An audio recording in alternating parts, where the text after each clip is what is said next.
نحمده ونصلي على رسوله الكريم اما بعد فاعوذ بالله من الشیطان الرجیم بسم اللہ الرحمن الرحیم۔ آپ سب کو نیا سال مبارک ہو۔ کیوں اتنے خوف زدہ ہیں؟ کیا نئے سال کی مبارک نہیں دی جا سکتی؟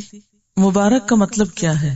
کہ اللہ تعالیٰ آپ کے لیے یہ سال برکتوں والا کرے، آپ اس سال میں بہت اچھے اچھے کام کریں، خوب نیکیاں کمائیں، نیکیوں میں ترقی کریں، اللہ کے قریب ہوں۔ مبارک دینا جو ہے نئے سال کی، اس میں کوئی قباحت نہیں ہے، کیونکہ یہ تو ایک دعا ہے۔ اور اس موقع پر اس لیے کہ ہم عملاً عیسوی سال استعمال کرتے ہیں یا ہم اپنی تاریخیں عیسوی سال کے اعتبار سے گنتے ہیں یا اوقات اور مہینوں کا حساب کرتے ہیں، تو جب ایک چیز ہمارے استعمال میں ہے ہی تو پھر اس اعتبار سے ایک خاص دعا کرنا، خاص نیکی کے کاموں کے ہدف مقرر کرنا، اس میں کوئی قباحت نہیں ہے۔ ایک اور بات یہ ہے کہ سورج اور چاند دونوں اللہ کی نشانیوں میں سے ہیں، دونوں ہی اللہ تعالیٰ نے بنائے ہیں۔ ہجری کیلنڈر چاند کے اعتبار سے ہے، چاند اللہ کی تخلیق ہے، اور عیسوی کیلنڈر سورج کے اعتبار سے ہے، تو سورج اللہ کی تخلیق ہے۔ ہاں، ہم ہجری کیلنڈر کو عیسوی کیلنڈر پر ترجیح اس لیے دیتے ہیں کہ نبی صلی اللہ علیہ وسلم نے اس کو استعمال کیا، اس لیے اس کی فضیلت اور فوقیت ہے، اس کا استعمال کرنا بہتر ہے۔ لیکن عیسوی کیلنڈر کو استعمال کرنا منع نہیں ہے، حرام نہیں ہے، گناہ نہیں ہے، غلط کام نہیں ہے، کیونکہ یہ شریعت کے تقاضوں سے ٹکراتا نہیں ہے۔ تو ہم اس وقت ایک طرح سے دو کیلنڈر استعمال کر رہے ہیں، اپنے دنیاوی امور کے لیے عیسوی کیلنڈر اور اپنے دینی امور کے لیے اور اپنی عبادات کے طور طریقوں کو بجا لانے کے لیے جو اوقات کا تعین ہے وہ ہجری کیلنڈر کے اعتبار سے۔ بس افسوس کی بات یہ ہے کہ ہمیں محرم، ربیع الاول، رمضان اور حج کے علاوہ باقی مہینوں کی یاد نہیں رہتی، اور باقی مہینوں میں یہ بھی پتہ نہیں ہوتا کہ تاریخ کون سی ہے۔ اس حد تک غفلت درست نہیں، اس حد تک بے نیازی اچھی نہیں۔ اس کے لیے کیا ضروری ہے کہ ہم کیا کریں؟ دونوں تاریخیں یاد رکھا کریں یا رکھنے کی کوشش کیا کریں۔ تو میرے خیال ہے کہ اس سال سے اگر ہم دونوں تاریخوں کا استعمال شروع کر دیں، اور جہاں تاریخیں لکھی جائیں یا کہیں بھی ایک جگہ، تو ریمائنڈر کے طور پر کسی سافٹ بورڈ پر یا کسی بھی جگہ ایک تاریخ کے ساتھ دوسری کا بھی ذکر کر دیا جائے تاکہ ہمیں یاد رہے۔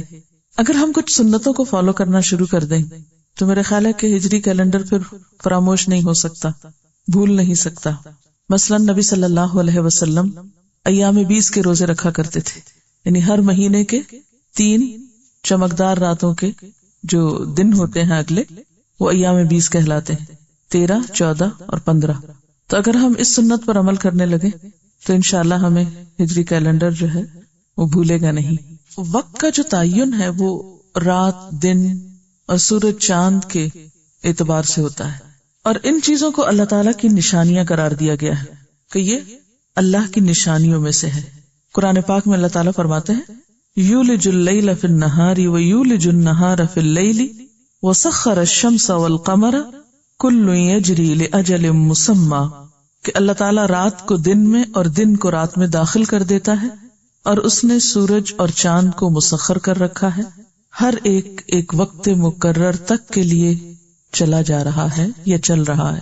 اسی طرح ایک اور جگہ پر اللہ تعالیٰ فرماتے ہیں وَسَخَّرَ الشَّمْسَ وَالْقَمَرَ كُلٌّ يَجْرِي إِلَىٰ أَجَلٍ مُّسَمًّى، اور سورج اور چاند ان کو اللہ نے مسخر کیا اور ان میں سے ہر ایک ایک وقت مقرر تک کے لیے چل رہا ہے۔ یعنی اگرچہ سورج چاند اوقات بتانے کے لیے ہیں، لیکن ان کا اپنا بھی ایک وقت مقرر ہے، وہ خود بھی ایک وقت کے پابند ہیں، ان کا کام بھی ایک وقت مقرر تک ہے۔ دن اور رات اللہ تعالیٰ نے کیوں بنائے؟ یہ دن اور رات کا تصور کیا ہے؟ اللہ تعالیٰ فرماتے ہیں وَهُوَ الَّذِي جَعَلَ اللَّيْلَ وَالنَّهَارَ خِلْفَةً لِمَنْ أَرَادَ أَنْ يَذَّكَّرَ أَوْ أَرَادَ شُكُورًا، کہ وہ اللہ ہی وہ ذات ہے جس نے رات اور دن بنائے ایک دوسرے کے پیچھے آنے والے سکسیسرز۔ لمن اراد ان یذکر، ہر اس شخص کے لیے جو چاہے کہ نصیحت حاصل کرے، او اراد شکورا، یا وہ ارادہ کرے شکر گزار ہونے کا۔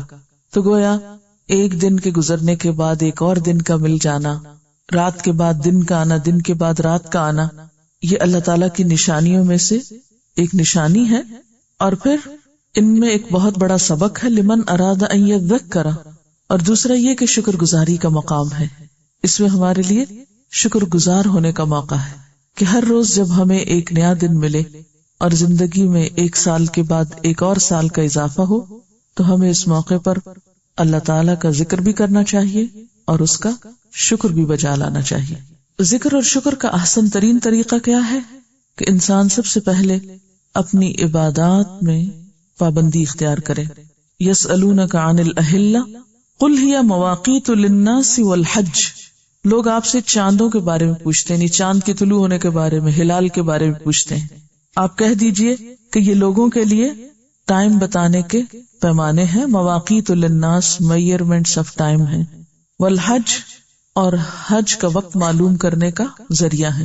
تو حج چونکہ ایک فرض عبادت ہے، تو اللہ تعالیٰ نے دن اور رات کی تبدیلی اور ہر مہینے کے آغاز کا حساب رکھنے اور سالوں کا حساب رکھنے کے لیے جو کہا، تو اس میں نیت اور ارادہ کیا ہونا چاہیے کہ انسان اپنے فرائض کو ادا کرے. یعنی دن اور رات میں جب تبدیلی ہوتی ہے تو نمازیں، اسی طرح مہینوں کی تبدیلی میں زکوٰۃ، روزہ، حج.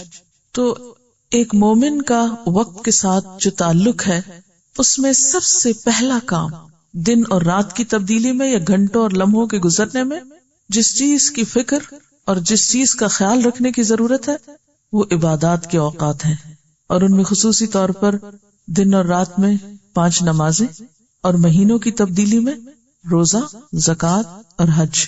پھر ایک اور بات یہ بھی یاد رکھیے کہ ہمارے دن اور اللہ کے دن میں فرق ہے. وَإِنَّ يَوْمًا عِندَ رَبِّكَ كَأَلْفِ سَنَةٍ مِّمَّا تَعُدُّونَ، اور بے شک تیرے رب کے ہاں ایک دن 1000 سال کے برابر ہے جو تم گنتے ہو. ایک اور جگہ پہ فرمایا تَعْرُجُ الْمَلَائِكَةُ وَالرُّوحُ إِلَيْهِ فِي يَوْمٍ كَانَ مِقْدَارُهُ 50,000 سَنَةً. فرشتے اور روح یعنی جبریل امین اس کی طرف چڑھتے ہیں ایک ایسے دن میں جس کی مقدار 50,000 سال کے برابر ہے.